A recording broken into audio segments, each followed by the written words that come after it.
right, here we go. It's 22 minutes after 8 o'clock. Not long ago, President Donald Trump announced that Ellis Boyle, a local Eastern North Carolina guy, is going to be our new Eastern District federal prosecutor. And I knew Ellis before this. Of course, we got to know each other. We've had mutual friends for a long time, but had not met him until last year when I believe we had dinner together at the Angus Barn one night for an event. And Ellis has been appointed but not confirmed by the U.S. Senate yet, right? That's correct. And so welcome to the program. Thanks for driving down this morning. Ellis Boyle, good to see you. How you doing? Thanks, Henry. It's great to be here. I'm doing well. If I sound like I got a frog in my throat or RFK Jr., that's not intentional, although it does sound kind of cool, but my kids just went back to school. So I understand. Let's talk.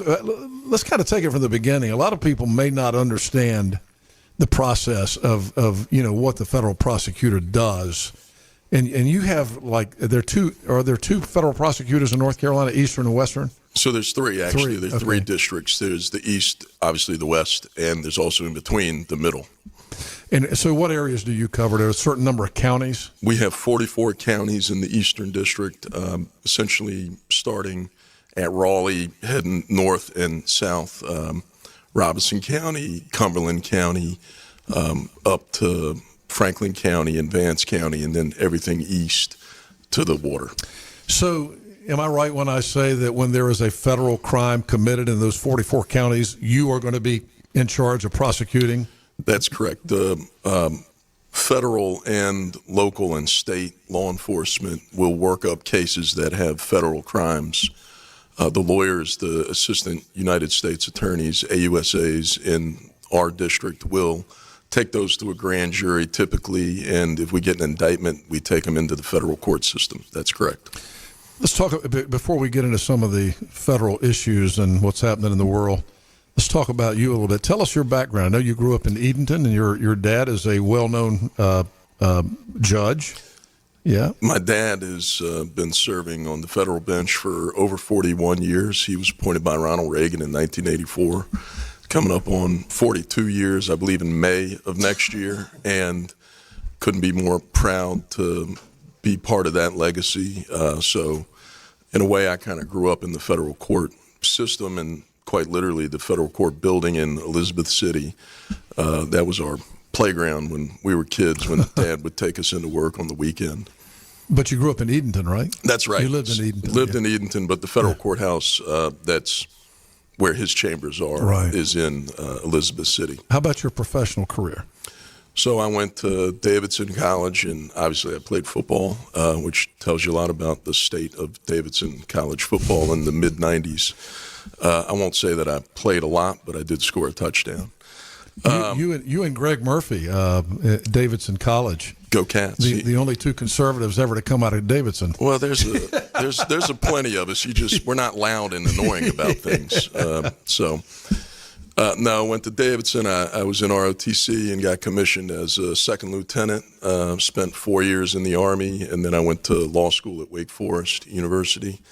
After that, I clerked for a federal judge in Alexandria, Virginia, Judge Hilton. He's a great man.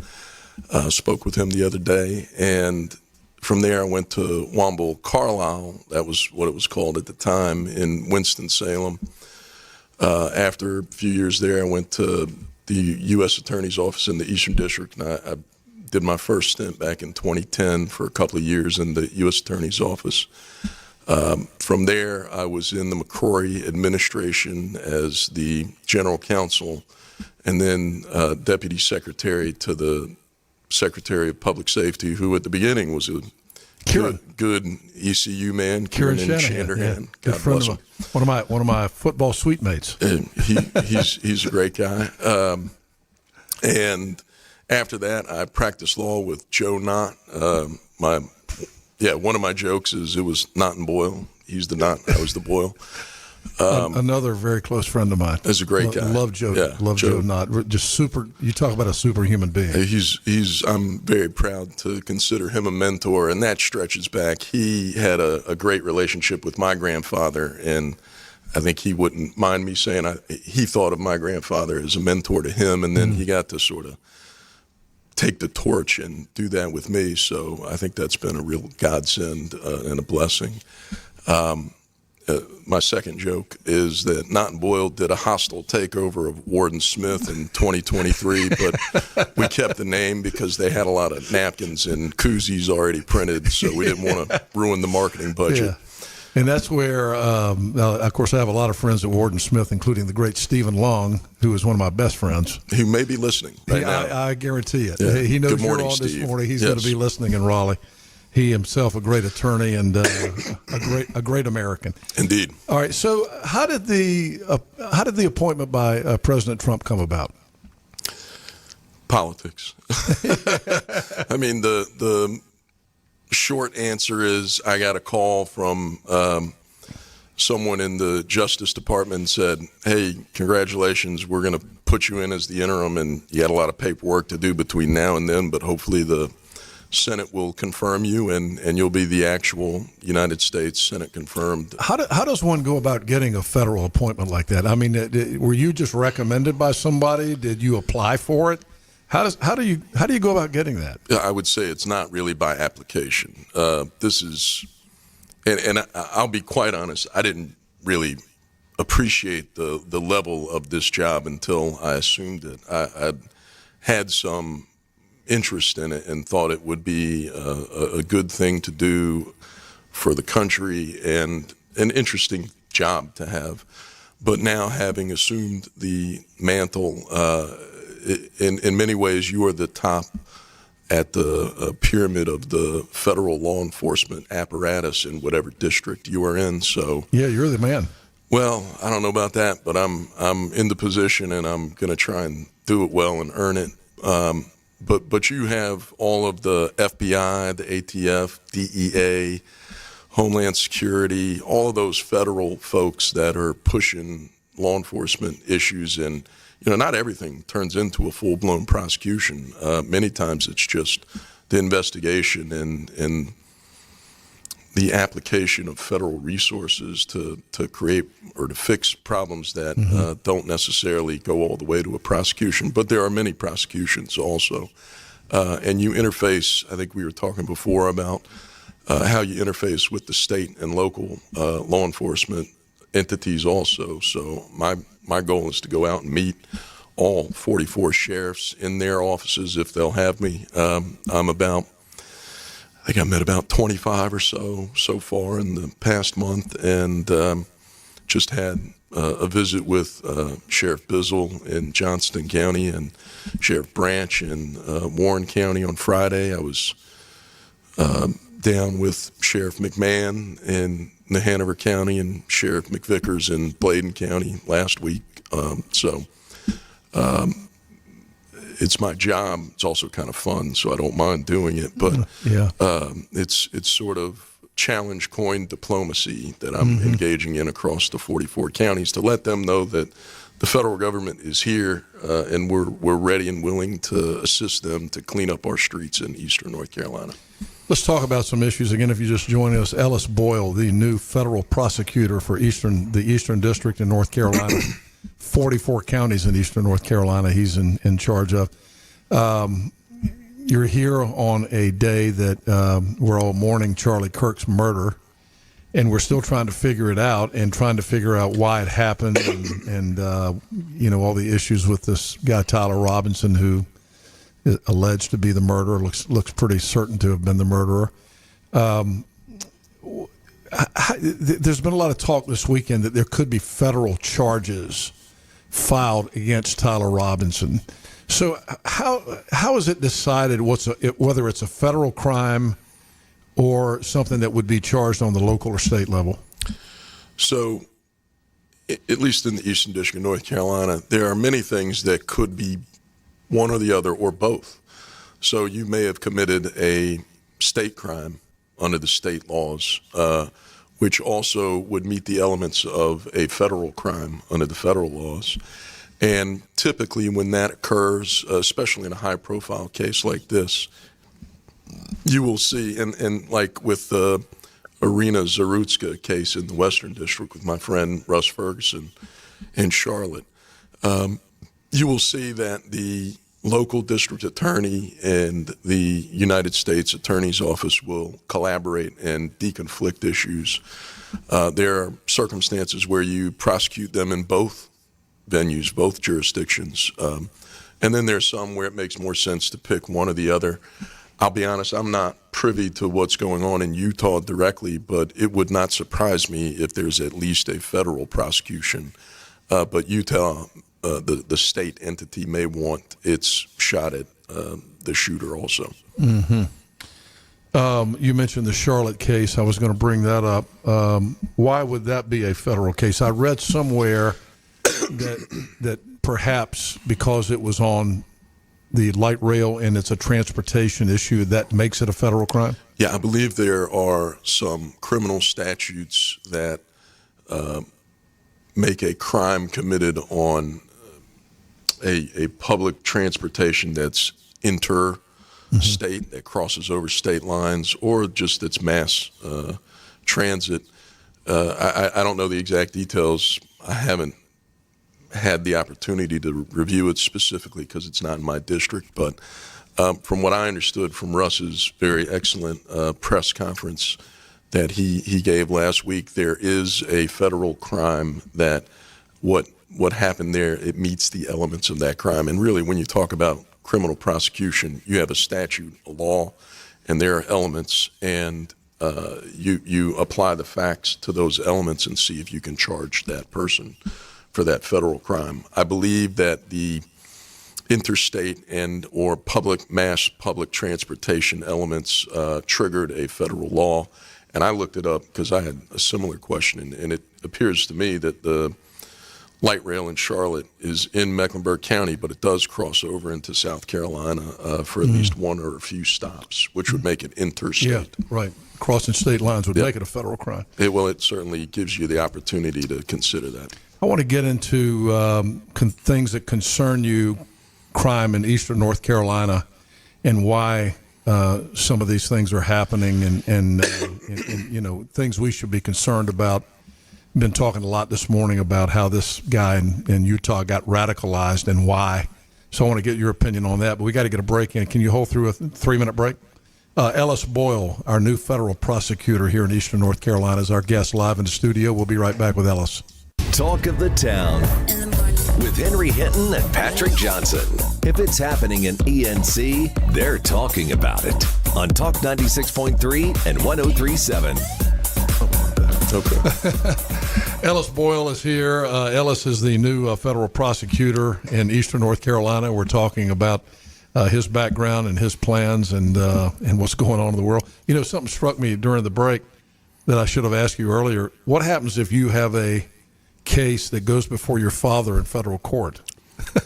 Yeah, well, I wish you hadn't asked. No, just kidding. No, he's basically recused, and so that would not happen. It will not happen. Yeah. All of the cases that involve the United States are typically represented by the United States Attorney's Office, and so he's had to recuse in many of those, if not all. Let's talk about eastern North Carolina, where we live, and what you see happening. I don't know if you're working on anything you can talk about right now. We've had a terrorism case in Gates County. There have been a lot of different things that have taken place that could be federal crimes, I guess, in eastern North Carolina. The world seems to be moving in a difficult direction right now, and it seems to be being fueled a lot, just like this kid that shot Charlie Kirk. I mean, it seems pretty apparent as a kid that grew up in a Mormon family and a Republican household that he got radicalized somewhere, and it probably, the thinking is it probably came from his involvement with social media and online. And we've all been concerned about that for a long, long time. But what are you seeing in the world right now that concerns you? Well, children in the Eastern District of North Carolina and all over the country are dying from fentanyl overdose. And these fake opioids It's not even heroin anymore. It's fentanyl. And there's not a single laboratory in a single 44 counties there in Eastern District of North Carolina where they're making fentanyl. They don't make it here. So it's coming from somewhere. Where is it coming from? It's coming from across the border. And is it the cartels? Yes. Venezuelan, Latin America, Mexico, those cartels are sending fentanyl and dangerous drugs into our communities to make money. But where are they getting it?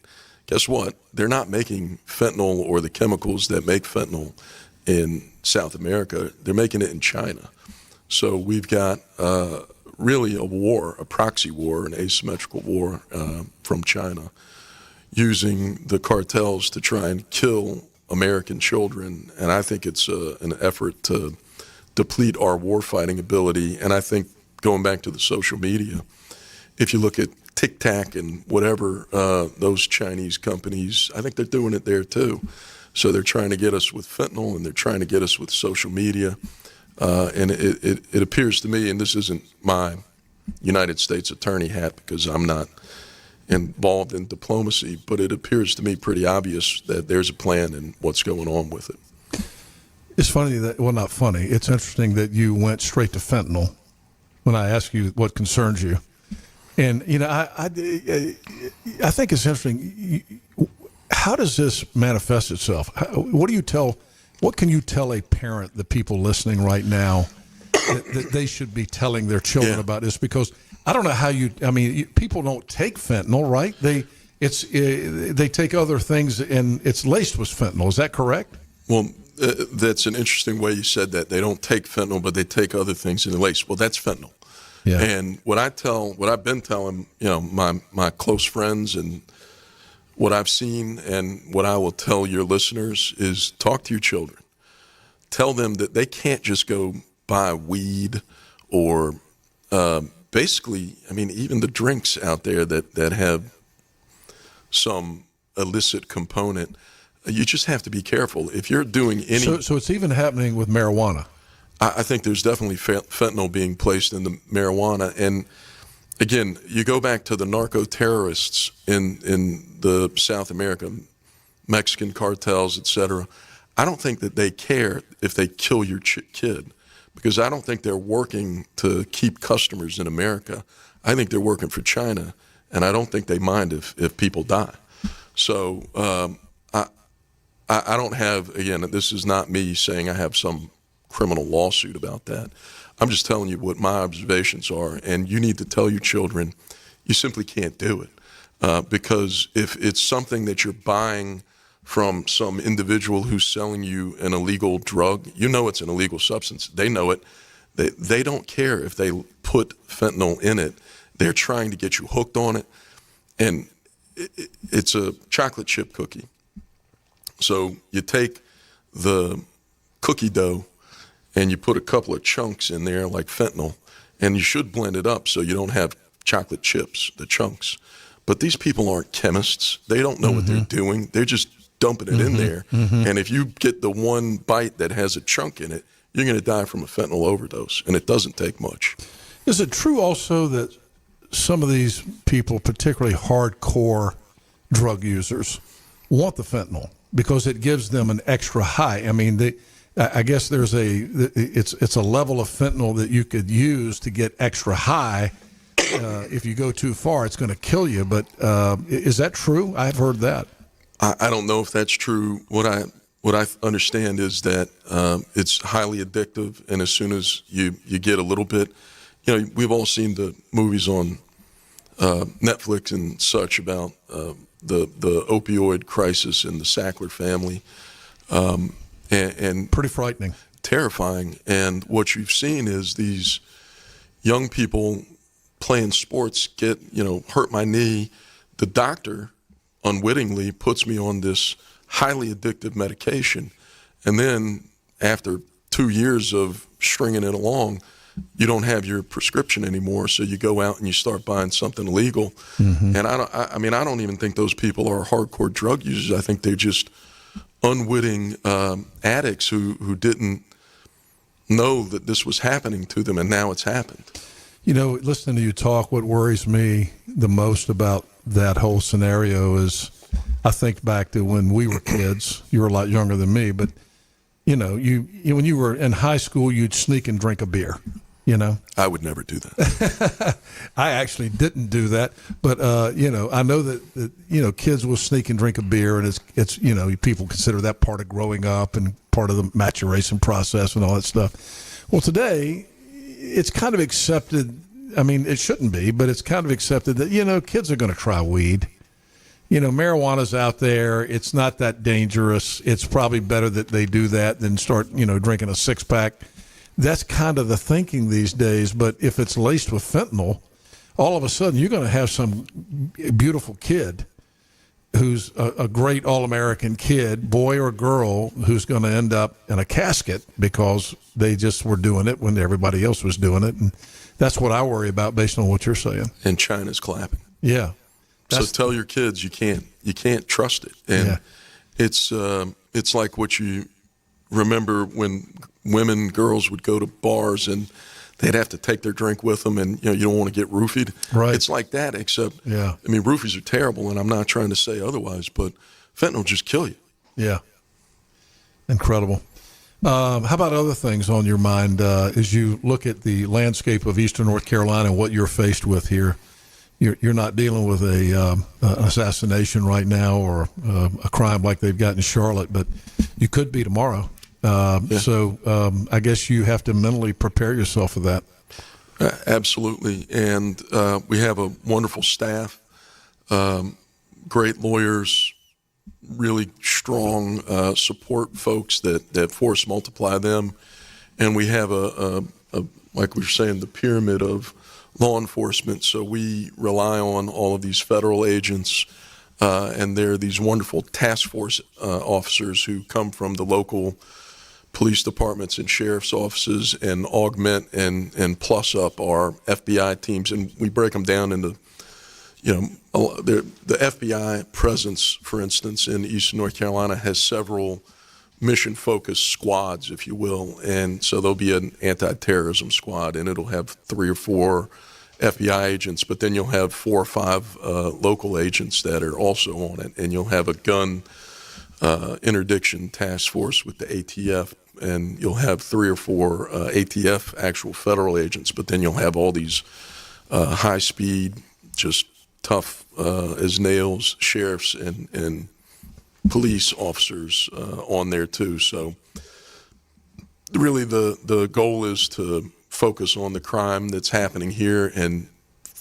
rooting it out, making things better. I will say that President Trump and General Bondi have priorities, and they've made them very clear and sent them down from Washington, D.C. for us to implement here, and we are working directly to implement them. Number one on that list is illegal alien immigration that should not occur, and eradicating illegal aliens' presence from Eastern North Carolina is a big focus. Are you involved in that kind of work right now?